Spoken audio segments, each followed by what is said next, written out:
Hi everyone, and welcome to O.G.Starwars channel. This is your Legends gal, and today we are going to go over the Hutt Gambit of the Han Solo Trilogy right here, and I'll have it displayed on the side here.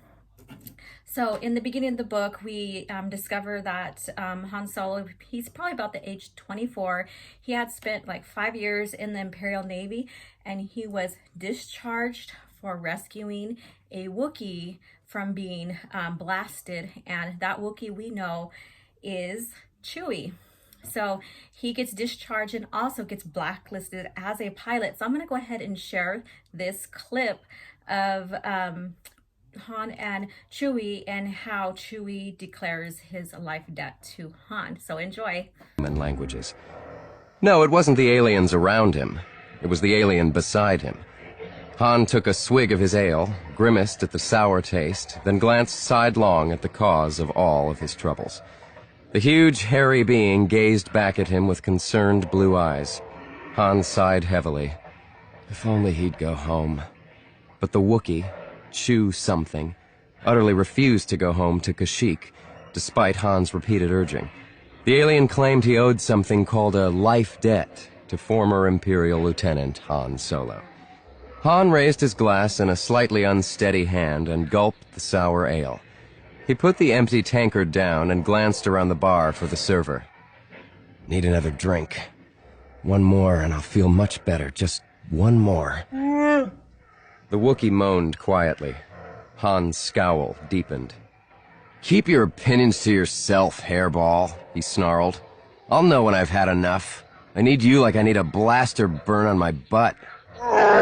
Affronted, Chewbacca drew himself up to his full Wookiee height and growled low in his throat. Yeah, I know I tossed away my career and my living that day on Coruscant when I stopped Commander Nicholas from shooting you. I hate slavery, and watching Nicholas use a force whip ain't a particularly appetizing sight. I know Wookiees, you see.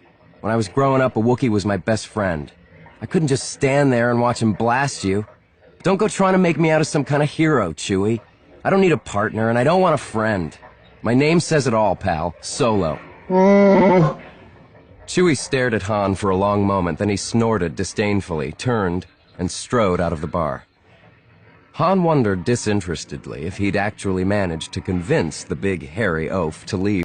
And that's where Chewie declares his life debt to Han Solo, and this is how we see their, I guess, their brotherhood start, their friendship start as well. And Chewie does have to grow on Han because Han, you know, if you read the first book and stuff, he's been through a lot. He has been betrayed, and he feels that he just needs to work alone, and Chewie's not having it. So Han begins his career now after being dishonorable discharged from the Imperial Navy for saving Chewie and slaves as well.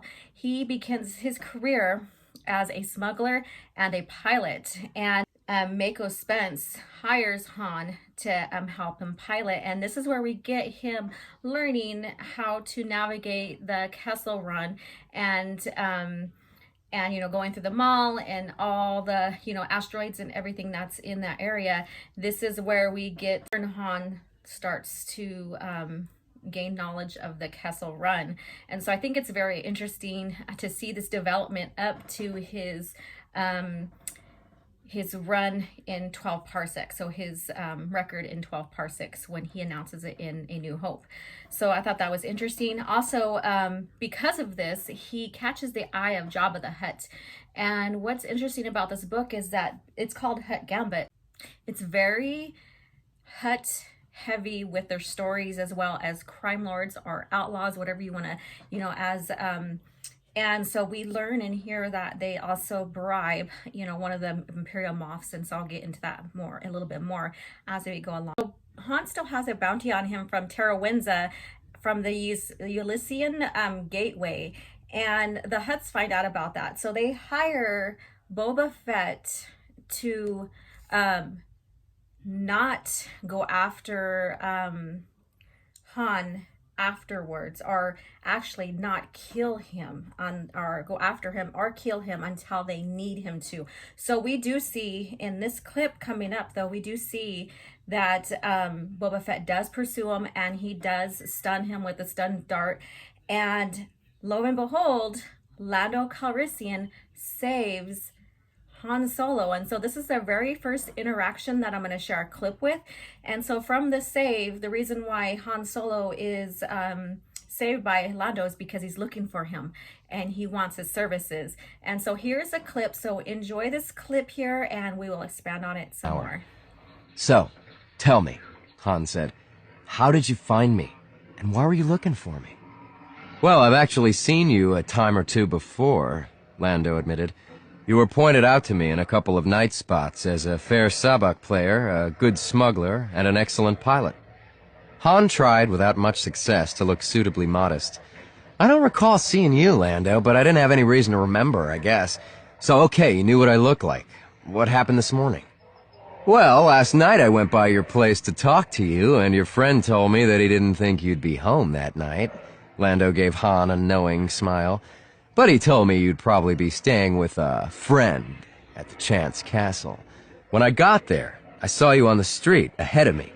I followed you, intending to catch up and introduce myself, only to see Boba Fett get the drop on me, Han guessed. Exactly. I don't much like bounty hunters, so I followed you until I was pretty sure where he was heading. I was able to hide between you and the ship, then get the drop on Fett when he walked past.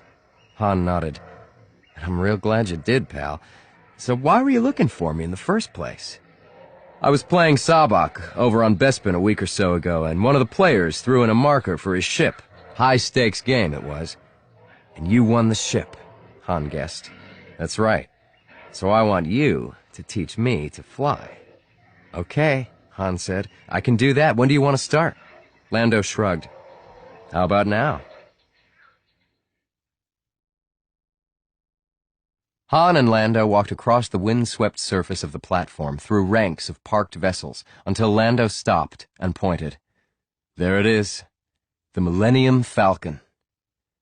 Han stared across the permacrete at the modified light stock freighter, Corellian-made and engineered, model YT-1300 transport. He'd seen plenty of them before and had always liked them. Corellians were good engineers as well as good pilots. But as Han stared at this particular ship, something strange happened. Without warning, he fell suddenly, irrevocably, irretrievably in love. All right, so Lando pursues Han because he heard about him and seen him before, and he wants Han to teach him how to pilot. He was given,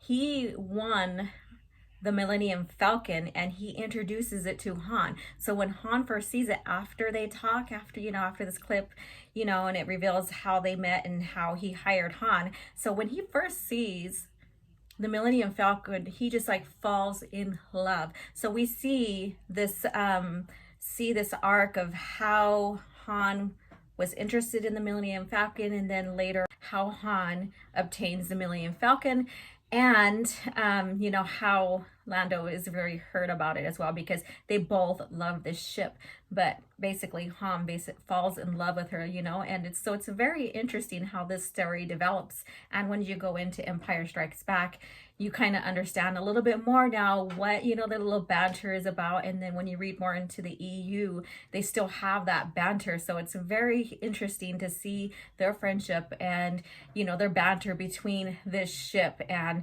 who really owns it, and all that. So it's I think it's very interesting.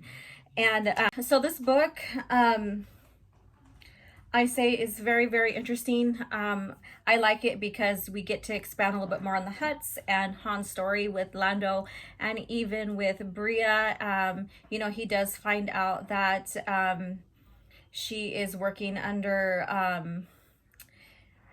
undercover, but he thinks she's directly working with Moff Shields as well, but she's undercover because she starts becoming involved with the Rebel Alliance. And so that story carries on into Rebel Dawn as well.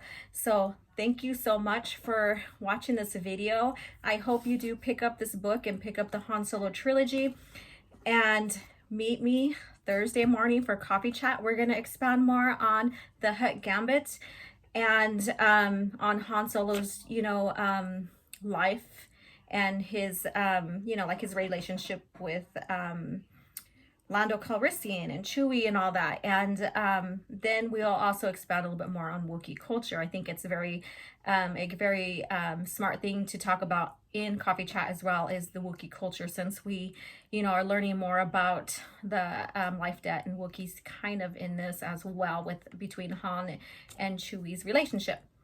So thank you for tuning in, and may the Force be with you.